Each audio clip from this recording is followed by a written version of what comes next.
যে এই কন্দাল জাতীয় ফসল থেকে কিন্তু বিভিন্ন রোগের উপশম হয়, সেই সাথে কিন্তু এই ফসল দ্বারা ভাতের চাহিদাও পূরণ করা সম্ভব। তো যেটি দেখতে পাচ্ছেন আমরা আমাদের হাতের পাশে যে স্টলটি রয়েছে, এটিকে রাখা হয়েছে কন্দাল ফসল উন্নয়ন প্রকল্পের আওতায়। এইখানে মোটামুটি মাটির নিচে যে শিকড় থেকে যে ফলগুলো হয় সেগুলো কিন্তু এখানে উৎপাদন করা হয়। তো এখানে স্টলে যিনি দায়িত্বে রয়েছেন তার সঙ্গে একটু কথা বলি। এখানে কি কি রাখছেন আমাদের যদি একটু বলতেন। আসসালামু আলাইকুম, আমি মোহাম্মদ দুলাল উদ্দিন, উপসহকারী কৃষি অফিসার। এখানে এটা কন্দাল জাতীয় ফসলের স্টল। কন্দাল ফসল কি সেটা আগে জানতে হবে। যে সকল ফসল তার কাণ্ড বা শিকড়ে শর্করা বা কার্বোহাইড্রেট জাতীয় খাবার মজুত করে স্ফীত হয়ে রূপান্তরিত কাণ্ডে পরিণত হয়, সেটাকে আমরা কন্দাল ফসল বলি। মাটির নিচে অনেক ফসলই হয়, সব কিন্তু কন্দাল না। যেগুলো শর্করা মজুত করে কাণ্ড স্ফীত হয় সেগুলাই হলো কন্দাল জাতীয় ফসল। কন্দাল জাতীয় ফসলের মধ্যে 1 নম্বরে আছে, এখানে দেখেন, আপনি দেখতে পাবেন, এটা হলো কাসাবা, যেটাকে আমরা শিমুলি আলু নামে চিনি। এটা 2 ধরনের আছে, একটা হলো তিতা জাত আর একটা হলো মিষ্টি জাত। এই তিতা জাতটা বিভিন্ন শিল্প কারখানায় টার্চ হিসাবে ব্যবহার করা হয়, বিস্কুট তৈরিতে ব্যবহার করা হয়, এবং এটার যে ছালটা আছে সেই ছালটা ব্যবহার করা হয় কীটনাশক হিসাবে, জৈব সার হিসেবে ব্যবহার করা হয়। এটা কাসাবা। আরেকটা কাসাবা আছে এটা খুব মিষ্টি, এটা খুবই মিষ্টি, এটা কাঁচা অথবা সিদ্ধ করে খাওয়া যায়। এটা খুবই পুষ্টিকর খাবার। মিষ্টি আলুর মতো তো অনেকটা। হ্যাঁ, অনেকটা মিষ্টি আলুর মতোই। অনেক ফলন অনেক বেশি। গাছের পাতাগুলো শিমুলের পাতার মতো, এর জন্য শিমুলি আলু বলে চিনে, কিন্তু অরিজিনাল নাম হলো কাসাবা। এরপরে আমাদের এখানে আছে উলকচু। উলকচুটা হলো যেটাকে ফ্যান কচু নামে, যেটাকে গ্রামে চিনে সেটাকে বলে বাঘ। আসলে এটা অরিজিনাল নাম হলো উলকচু। উলকচু একটি খুব পুষ্টিকর খাবার। এটার মধ্যে আছে অ্যান্টি অ্যালাইন নামক এক ধরনের অ্যান্টিঅক্সিডেন্ট, যেটা আমাদের ক্যান্সার প্রতিরোধ করে। হ্যাঁ, এমনকি এটা খাইলে ডায়াবেটিস রোগ প্রতিরোধ হয়। এটা খাইলে খিদার ভাব কমে যায়। এর জন্য কি হয়, মানুষের ওজন কমতে থাকে। যে ওজন কিন্তু বর্তমানে একটা ওভারওয়েট কিন্তু একটা বড় সমস্যা, সেটা আমাদের আর থাকবে না। আর এটা বাড়ির আনাচে কানাচে ছায়াযুক্ত স্থানেও চাষ করা যায়। এটার ফলন অনেক বেশি। এটা আমরা চাষ করে পারিবারিক পুষ্টি চাহিদা পূরণ করতে পারেন। এরপরে আছে আমাদের মেটে আলু বা গাছ আলু। এটা সবজি হিসেবে ব্যবহার করা হয়। এইটা মাটির নিচে আমাদের কন্দটা হয়, এটা লতাটা বেয়ে বেয়ে গাছে ওঠে বলে একে গাছ আলু বলা হয়। ঠিক আছে, এটাও সবজি হিসেবে ব্যবহার করা হয়। আমরা শুনছি যে ওষুধ হিসেবে অনেকগুলো ব্যবহার করা হয়, কাণ্ড বা শিকড়। ওই ধরনের কোনো জিনিস এখানে আছে? ওষুধ হিসাবে এটাকে ওষুধ হিসাবে আয়ুর্বেদিক শাস্ত্রে, ইন্ডিয়াতে আয়ুর্বেদিক শাস্ত্রে উলকচুর বহুল ব্যবহার আছে। এই উলকচু ডায়াবেটিস রোগের এবং ডায়রিয়া প্রতিরোধে, এমনকি ওই শর্করা ডায়াবেটিস প্রতিরোধে ব্যবহার করা হয়, এমনকি ওই ক্যান্সার প্রতিরোধে ব্যবহার করা হয়। এছাড়া কন্দালের আরও কিছু আছে, যেমন আমাদের মিষ্টি আলু।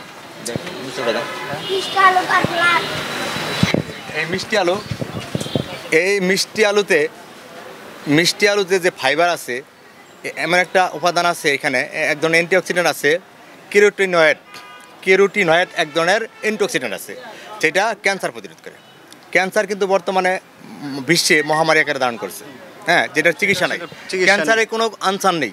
কিন্তু আমরা যদি নিয়মিত এই কন্দাল জাতীয় ফসল আবাদ করে বিষমুক্ত, এটা কিন্তু বিষ অনেকটা মুক্ত, বিষের পরিমাণ কম ব্যবহার করতে হয়, তাহলে কিন্তু আমাদের ক্যান্সার প্রতিরোধ হবে। আর ক্যান্সার প্রতিরোধ হলে কিন্তু একটা পরিবার ক্যান্সার হলে কিন্তু পরিবারটাই শেষ। হ্যাঁ, আর সেই ক্যান্সার যদি আমরা প্রতিরোধ করতে পারি, এটা প্রতিরোধ করা কিন্তু খুবই সহজ। এই গুলা আলু, মিষ্টি আলু, আরেকটা হলো যে সমস্ত ছেলেফেলেরা স্বাস্থ্য কম, হালকা লিকলিকে, এরা যদি এটা দিনে 2 বেলা খায়, সকালে এবং দুপুরে, তাহলে তার ওজন বৃদ্ধি পাবে। এটা মিষ্টি আলু চাষ করা খুবই। মিষ্টি আলুর যে আছে, শাকটা আছে, লতাটা আছে, শাক হিসাবে ব্যবহার করা যায়।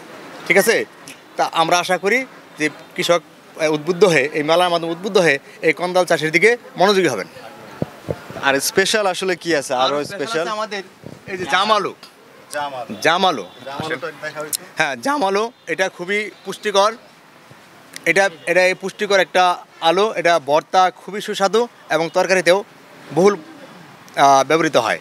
এটার দাম অনেক বেশি, অর্থনৈতিক মূল্য অনেক বেশি, বাজার চাহিদা অনেক বেশি। 100 টাকা কেজি। এটা কৃষক পর্যায়ে আস্তে আস্তে বৃদ্ধি পাচ্ছে। এরপরে আছে আমাদের নতুন একটা আলুর জাত বেরিয়েছে, নতুন বের করছে সানশাইন। এটা একটু হালকা লাল না, হালকা সাদা ভাব আর কি। এটা ফলন শতাংশে 3 থেকে 4 মণ। এটাতে শর্করার পরিমাণ ইয়ের চেয়ে বেশি, ধানের চেয়ে, চালের চেয়ে বেশি। কিন্তু উৎপাদন হলো, ধান যেখানে উৎপাদন হয় 1 হেক্টরে 60 টন বা 8 টন, এটা উৎপাদন হয় 30 থেকে 40 টন। তাহলে আমাদের অল্প জমি চাষ করে আমাদের দেশের খাদ্য চাহিদা পূরণ করার জন্য খুবই সহায়ক ভূমিকা পালন করবে, এবং দামের দিক দিয়েও সস্তা। কৃষকরা এগুলো খুব সহজে কিভাবে উৎপাদন করতে পারে? কৃষকরা আমাদের কৃষি অফিসের সহযোগিতায়, পরামর্শে এই আবাদ করতে পারে এবং তারা লাভবান হতে পারে। আরেকটা বিষয় জানার আগ্রহ, সেটা হচ্ছে যে এই কৃষকরা আপনারা যেটা বললো আপনারা সহযোগিতা করেন, তো এখন পর্যন্ত মাঠ পর্যায়ে আসলে কেমন আগ্রহ দেখছেন? আমরা মাঠ পর্যায়ে বিভিন্ন প্রদর্শনী দিয়েছিলাম। আমার চণ্ডীমন্ডা ব্লকে সেলিম রাজা নামক এক কৃষককে আমি প্রদর্শনী দিয়েছিলাম, সানশাইন যাত্রা। উনি 1 বিঘা জমি চাষ করেছিল। ওই প্রকল্পের আওতায় 20 শতক জমি উনি আমার প্রকল্প থেকে হেল্প করছি, আর বাকি 10 শতক উনি নিজের উদ্যোগে করেছেন। শতাংশে প্রায় 3.5 মণ করে পেয়েছে। এমনকি এই বছর বাজারে দাম অনেক বেশি, আলুর মূল্য অনেক বেশি, ওনারা অনেক লাভবান হচ্ছে এবং আগ্রহ প্রকাশ করছে। এমনকি উনি বীজ হিসাবে রাখছে। এটা আরেকটা বৈশিষ্ট্য হলো, এটা 6 থেকে 10 মাস কোল্ড স্টোরেজের বাইরে থাকে। এটা যাত্রা পচে যায় না। অন্যান্য আলু কিন্তু সমস্যা হলো কোল্ড স্টোরেজে রাখতে হয়, নাহলে পচে যায়। এই আলুটা পচে যায় না। হ্যাঁ, এটা আমার একটা বিশেষ বৈশিষ্ট্য এর। ঠিক আছে, ফলনও বেশি, এমনকি সহজে পচেও যায় না। হ্যাঁ, তো আশা করি কৃষক এটা উদ্বুদ্ধ হবেন। আর এই যে কচু দেখতেছি আমরা, অনেক বিরাট বিরাট কচু, আপনি যদি কচুটা সম্পর্কে একটু বলতেন। মান কচু আছে, যেটাকে এই যে ওইটা একটা বড় একটা কচু, মান কচু। একটু কচুটা একটু ঘুরে একটু দেখাও। আসেন এখানে।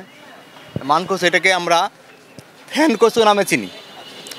এটা কিন্তু একটা পুষ্টিকর খাবার। যাদের বাত ব্যথা আছে, হ্যাঁ, বিভিন্ন জয়েন্টে ব্যথা আছে, এটা খাইলে তার ব্যথা কমে, এবং অ্যালার্জির ভাব থাকলে সেটা চুলকানিটা অনেকটা উপশম হয়। আর এটার যে আছে, এই ডাটা আছে, ডাটা চাক করে কেটে, কুচি কুচি করে কেটে পোলে, এটা আমরা করতে পারি, আমরা খেতে পারি, সবজির মতো করে খেতে পারি এটা। আর এটা তরকারি হিসাবে আমরা শিং মাছ বা মাগুর মাছ দিয়ে রান্না করে কচুর মতো, নর্মাল কচুর মতো এটা খাওয়া যায়। অর্থাৎ এখানে যে কন্দল জাতীয় যে ফসলগুলো রয়েছে, এগুলো অনেকটা ভাতের পরিবর্তে ব্যবহার করা যায়। আমাদের পুষ্টির চাহিদা এবং ভিটামিনের ঘাটতি পূরণে কন্দাল ফসল খুবই গুরুত্বপূর্ণ ভূমিকা পালন করে আসছে। আমাদের দেশে প্রায় 6.65 হেক্টর জমিতে, এই যে আমাদের 5.65 লক্ষ হেক্টর জমিতে কন্দালের আবাদ হচ্ছে। এইখান থেকে প্রায় 95 লক্ষ টন আমাদের কন্দাল ফসল উৎপাদিত হচ্ছে। এটা আমাদের খাদ্যশস্যের এবং ভিটামিনের চাহিদা পূরণে খুবই গুরুত্বপূর্ণ ভূমিকা পালন করছে। এই যে 5.65 লক্ষ হেক্টর, এটা তো সারা দেশে, সারা বাংলাদেশে। আমাদের মুক্তাগাছে আসলে কি মুক্তাগাছা আমাদের এক দুল্লা ইউনিয়নে আমাদের প্রায় 40-50 হেক্টর আছে, কাসাবাই চাষ আছে। 50 হেক্টর মতো কাসাবা আছে। এইভাবে হয়তো সারা বাংলাদেশের যদি আমাদের মতো মুক্তাগাছা যেরকম উৎপাদন বৃদ্ধি পাচ্ছে, সারা বাংলাদেশ যদি হয়, তখন আর এই জমির পরিমাণ এটা থাকবে না, অনেক বাড়বে, এবং এটা অনেক লাভজনক ফসল। ধান বা অন্যান্য ফসলের চেয়ে অনেক লাভজনক ফসল। এটা কৃষকে দিন দিন আগ্রহ পাচ্ছে আবাদের জন্য। ধন্যবাদ আপনাকে। তো দর্শক, আসলে যেমনটি শুনছিলেন যে এই কন্দাল জাতীয় ফসল থেকে কিন্তু বিভিন্ন রোগের উপশম হয়, সেই সাথে কিন্তু এই ফসল দ্বারা ভাতের চাহিদাও পূরণ করা সম্ভব।